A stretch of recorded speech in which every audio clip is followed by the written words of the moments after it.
selalu berupaya untuk mendudukkan masalah di dalam konteks yang paling purba, konteks yang paling awal, yaitu kegagalan negara untuk menghidupkan percakapan politik.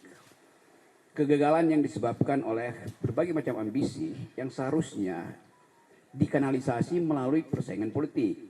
Tapi karena persaingan politik ditutup oleh soal-soal persyaratan 0% segala macam itu, maka dia cari kanal tuh. Jadi itu konteks besarnya tuh kira-kira tuh. Kenapa kemudian misalnya buruh nuntut Omnibus Law dibatalkan, kenapa masyarakat adat tetap bergerak untuk mempertahankan hak rakyat mereka tuh. Ini semua karena tidak ada kejelasan regulasi. Oke. Tapi itu saya jadikan aja sebagai patokan bicara nanti. Yang lebih penting adalah saya mengantisipasi pertanyaan-pertanyaan wartawan yang berseliweran. Jadi itu intinya tuh. Saya mulai dengan satu kesan pribadi saya. Selama kurang lebih 1 minggu ini, ketika kasus ini mulai beredar, saya ada di mungkin 9-10 kota di Lombok, Jawa Timur, Jawa Tengah tuh. Diundang oleh para mahasiswa tuh. Dengan maksud saya memberi kuliah seperti biasa, kuliah umum. Tetapi dari seluruh undangan seminggu ini, seluruhnya dipersekusi. Saya nggak boleh masuk kampus, saya nggak boleh ketemu akademisi itu. Jadi ada dugaan saya bahwa soal ini soal biasa aja kan. Mau dibuat jalur hukum, oke. Tetapi jangan halangi saya untuk bicara dengan para mahasiswa itu. Nah, yang menggemparkan kemarin adalah yang sudah tahu di Jogja itu saya dihalangi untuk bertemu dengan kurang lebih 1.500-2.000 mahasiswa di situ. Justru itu dihalangi oleh PDIP. Dan saya merasa buat apa menghalangi saya? Toh kalian partai, kalian punya kekuatan untuk mengubah undang-undang itu. Silakan ubah undang-undang di DPR, bahwa intelektual atau akademisi atau kritis sosial nggak boleh bertemu mahasiswa tuh. Jadi itu yang saya sayangkan. Padahal saya bertahun-tahun mengajar di sekolah Megawati itu tentang pikiran bangsa. Jadi kalau saya mau terangkan pikiran bangsa, kok dihalangi oleh partai di mana saya mengajar tentang pikiran bangsa. Tapi saya paham itu tuh. Jadi terlihat di publik sekarang ada perselisihan tentang kasus saya. Mereka yang mengerti pro saya mengatakan bahwa itu bukan hinaan, itu kritik. Nggak usah saya lanjutkan argumennya. Jadi saya berterima kasih pada mereka yang menganggap bahwa saya justru membuka pembicaraan untuk menghidupkan diskursus tentang apa sebetulnya yang disebut kritik publik terhadap pejabat publik. Nah, saya berterima kasih pada mereka. Mereka mendukung saya, banyak wawancara di media massa itu, dan bahkan sebagian memuji-muji saya bahwa saya memulai satu tradisi untuk memperlihatkan bahwa diskursus publik itu tidak boleh dihalangi oleh dendam pribadi. Memang itu dasarnya kan. Jadi sekali lagi itu poinnya. Tetapi saya mengerti bahwa kasus ini kemudian membuka perselisihan di publik antara yang pro dan kontra. Nah itu yang membuat kehebohan. Kehebohan itu bisa ditafsirkan sebagai keonaran secara hukum itu.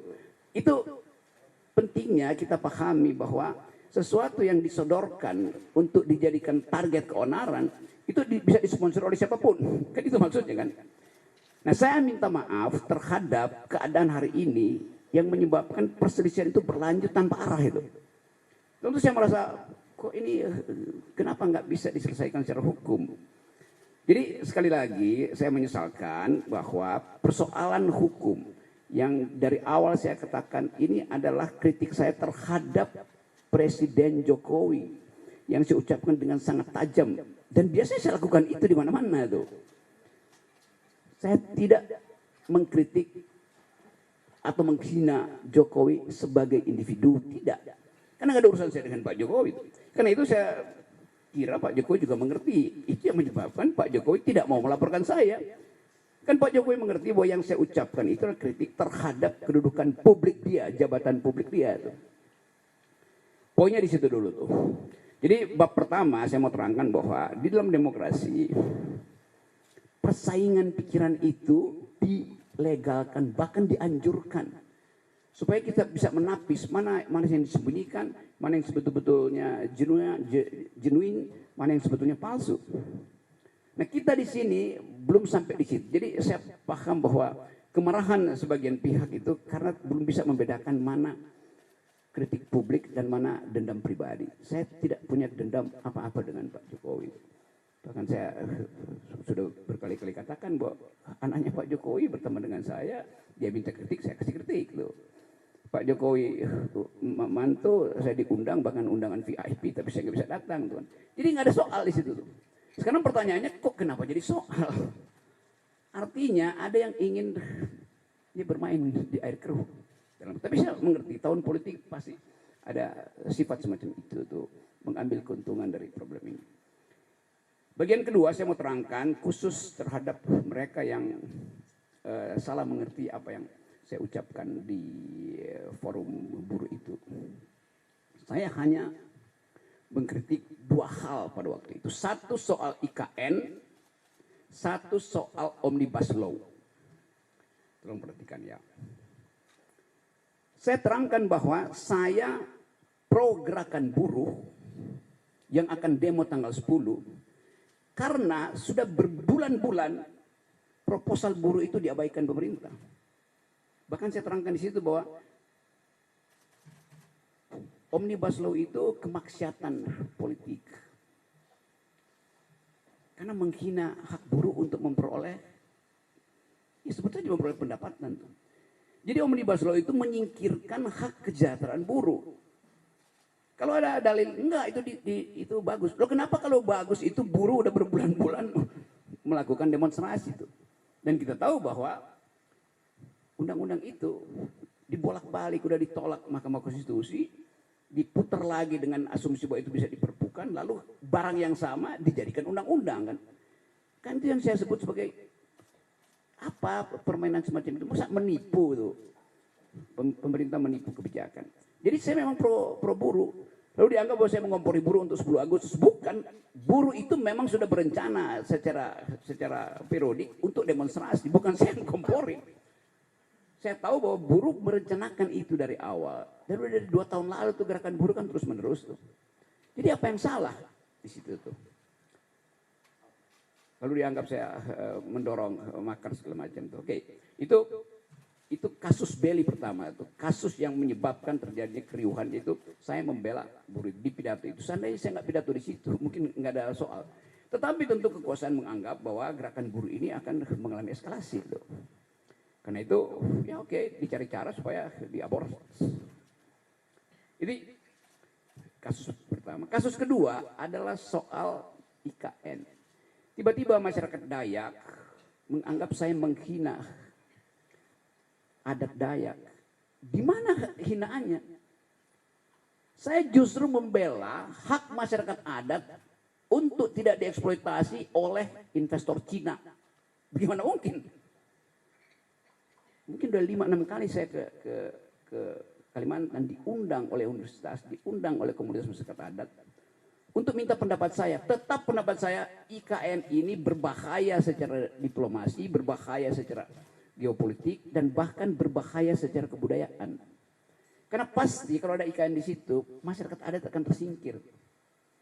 Dan itu artinya hilang jejak kultural kita di situ.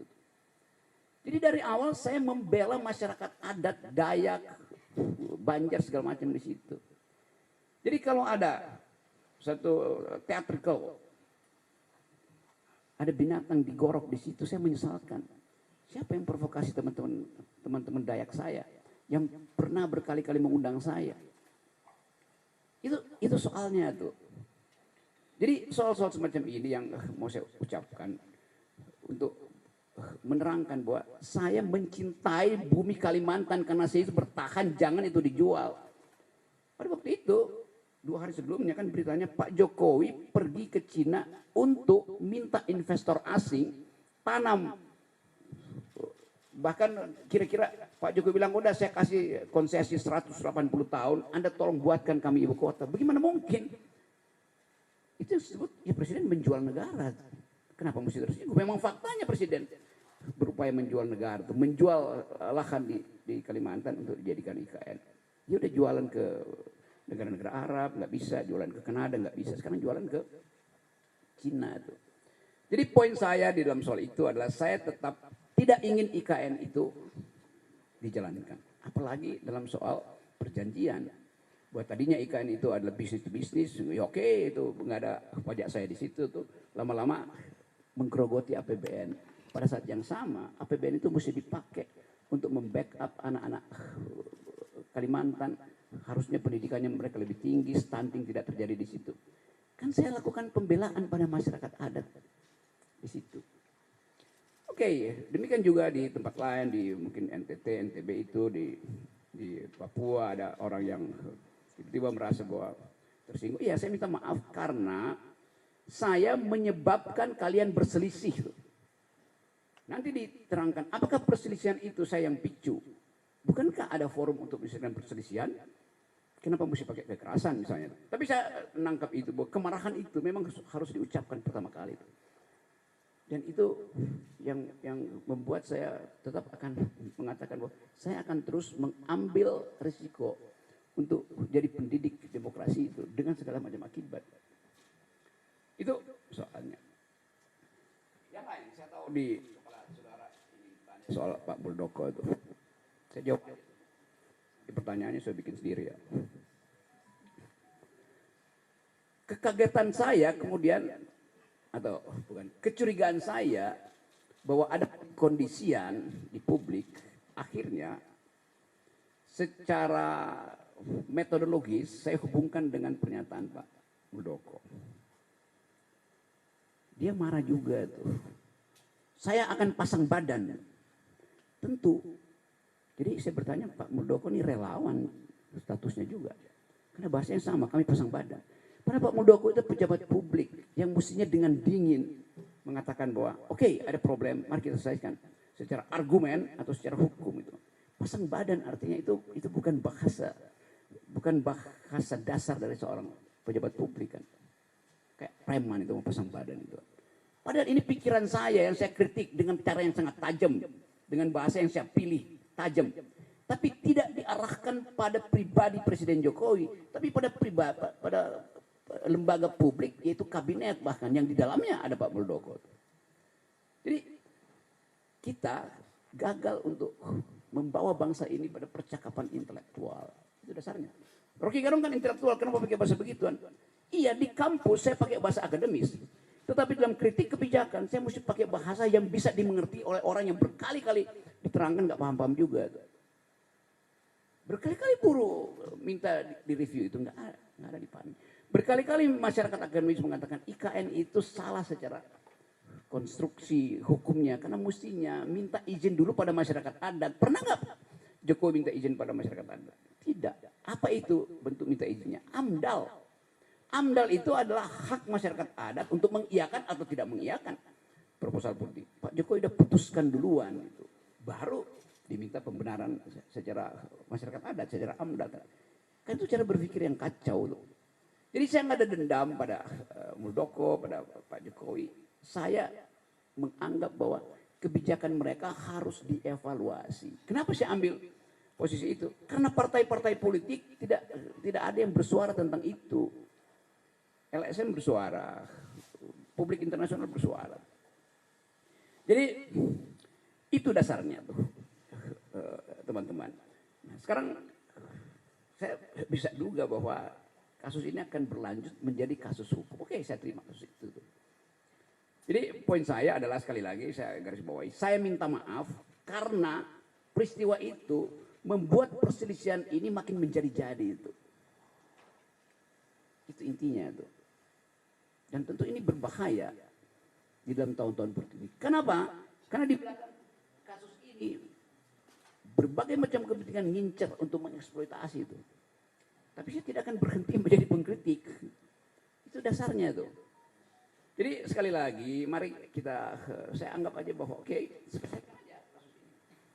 Karena rumah saya disentuh tai, WA grup saya dimaki. Ya, kalau itu biasalah, saya anggap ya kadang-kala itu akun abal-abal. Udah lihat Rok, gua mau gorok lu seperti itu kan? Gimana coba prinsip itu? Padahal saya sendirian. Saya nggak punya partai politik. Itu antek asing segala macam, asing dari mana? Jadi segala hal kemudian disodorkan di situ, dan peristiwa ini tensi politiknya atau political tone-nya itu makin lama makin terlihat. Jadi dasarnya itu dari keinginan saya untuk bersahabat dengan teman-teman di Papua, teman-teman di Dayak, teman-teman di NTB, di Tangerang segala macam yang marah. Oke, saya terima kemarahan itu, saya minta maaf karena saya membuat kalian itu marah. Tetapi sebagai orang yang bertahun-tahun berupaya untuk menghidupkan demokrasi, saya mesti terangkan belakangnya tuh. Jadi mohon dimengerti. Bagi mereka yang sudah mengerti, oke, terima kasih. Bagi mereka yang mungkin satu waktu akan paham bahwa oh itu ya beda antara pejabat publik dan pribadi individu itu. Wartawan juga begitu. Gak ada yang secara persis membuat perbedaan distintif antara pejabat publik dan individu yang menjabat pejabat publik. Beberapa waktu lalu di Jogja ada pertanyaan, kenapa Pak Rocky mengaku keluarga Pak Jokowi? Gimana mungkin wartawan ada cara berpikir begitu? Artinya dia nggak tahu kasusnya, dia nggak tahu konsepnya, tuh. Itu juga nambah kebutuhan. Jadi teman-teman itu pengantarnya, dan silakan kalau masih ada soal, tetapi silakan tanya hal yang fundamental. Saya akan jawab itu dengan cara saksama dalam tempo sesingkat-singkatnya. Oke, teman-teman.